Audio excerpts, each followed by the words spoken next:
Unscripted. Weeknights at 7, only on KTLA, LA's very own. Good morning. I'm Eric Spielman in El Monte. Streets are still blocked off here after 2 police officers are killed in what authorities call an ambush attack. We'll have the latest coming up live. Good morning, I'm Frank Buckley. LA County supervisors vote to look at new gun safety measures. We'll look at what the supervisors are now considering in an attempt to reduce gun violence. Good morning, I'm Trevor Shirley live in Washington. The Fed is expected to raise interest rates again this afternoon. Coming up, I'll take a look at what that means for most average Americans. And good morning to you. I'm Lynette Romero in today for Jessica Holmes. Are you ready to fly over LA traffic? It might be coming sooner than we think. We're going to show you air taxis heading our way soon. Good morning, I'm Sam Rubin, new here at 10 o'clock. That Barbie movie with Margot Robbie is getting a lot more attention because now we're getting our first look, Ryan Gosling as Ken. Wait till we show you this. It's really something. Plus, one of the stars of Abbott Elementary on the way to the Emmys talks about a local play. You'll meet him coming up live.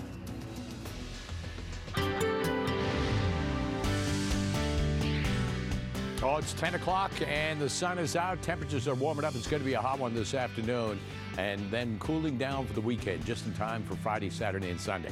70 coastal today, 80 in downtown Los Angeles, 98 for the San Fernando Valley, 100 in the high desert, 97 inland Empire, Orange County inland up to 82 degrees. Lynette. We're following developing news right now from El Monte. Investigators are on the scene of a deadly shooting which claimed the lives of 2 police officers. The department is mourning their loss. KTLA 5's Eric Spillman is live with more. Eric.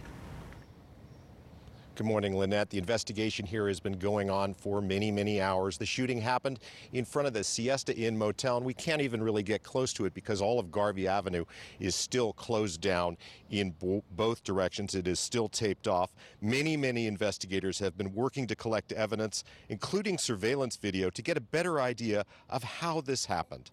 2 El Monte police officers were shot and killed here yesterday afternoon as they were responding to a call for help. Now, late last night, the sad tradition after a cop is killed in the line of duty, we've seen it so many times, they had a procession from County USC Med Center to the coroner's office. A coroner's van carrying the bodies of the 2 fallen officers passed under a flag hanging from fire department ladders.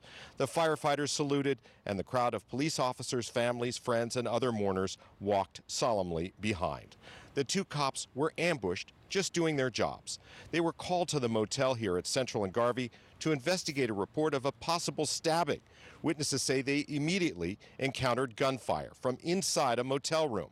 The officers fired back. Detectives say the shooter ran out into the parking lot, and then there was more gunfire. When it was all over, 2 El Monte officers had been shot. They were taken to the hospital and pronounced dead. The suspect was also killed. Authorities say his gun was found at his side. At a late-night news conference, the acting police chief called the shooter a coward and said the cops he killed are heroes. Men and women of El Monte Police Department, as well as the community of El Monte, is grieving. I've heard that the only way to take the sting out of death is to take the love out of life. Believe me, they were loved. These 2 men were loved. They were good men. They paid the ultimate sacrifice, serving their community, trying to help somebody. Please keep these officers' families in your prayers. Authorities have not yet released the names of the fallen officers. They say one was a 22-year veteran of the department. The other had been an El Monte cop for less than a year. Both are married with children. Their names are circulating online, and lots of residents we've spoken to say they knew them personally. The mayor says she's heartbroken about this loss. These 2 officers were like family in our community with deep ties to our neighborhoods. One of our officers was raised in El Monte, went through our schools, and was excited to be a part of the El Monte Police Department.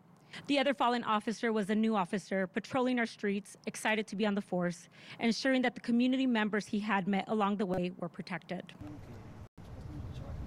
Now, about an hour ago, the coroner removed the body of the man who's believed to have opened fire on the two officers. He's identified by his mother as 35-year-old Justin William Flores.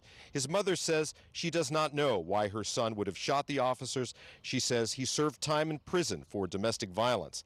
I checked LA's Superior Court records. They show that over the years, he had numerous run-ins with the law. Back here live showing you Garvey Avenue again in front of the motel. This is still a crime scene this morning.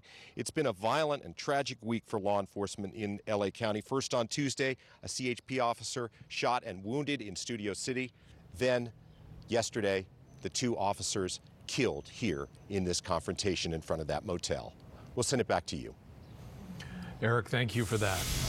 New this morning, the LA County Board of Supervisors is considering tougher restrictions on gun purchases. They voted yesterday to direct the County Council to look at several measures, including raising the age from 18 to 21 to purchase rifles and shotguns. Those would include semi-automatic and AR-15 style rifles.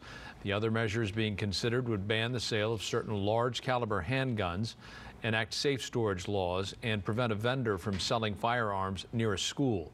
They're also considering banning anyone on a no-fly list from purchasing a gun. The board will hear recommendations within the next 2 months. And in Washington, D.C., Republican Senate Minority Leader Mitch McConnell is supporting a bipartisan bill to toughen federal gun laws. It would help states implement red flag laws, which would allow courts to take guns from people who pose a threat to themselves or others. In addition, domestic violence offenders would no longer be able to buy guns. Juvenile justice and mental health records would also be included in background checks. The Nipsey Hussle murder trial is now underway in a downtown LA courtroom. A jury was sworn in yesterday and opening statements will take place today, kicking off a trial that could last for weeks. 32-year-old Eric Holder Jr. is accused of shooting the rap star outside of Hussle's clothing store in Hyde Park in March of 2019. It happened after an argument in which Hussle allegedly accused Holder of being a, quote, snitch. Holder returned moments later and Hussle was shot 11 times. The Grammy-nominated rapper was 32 at the time of his death.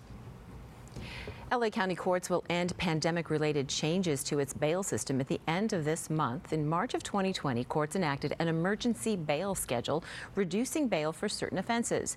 Now, the intention was to reduce jail population in response to the dangers from COVID-19. Statewide emergency rules are now being lifted on July 1st, and the LA County courts are following suit. Traffic bail altered during the pandemic is also going back to pre-COVID rules.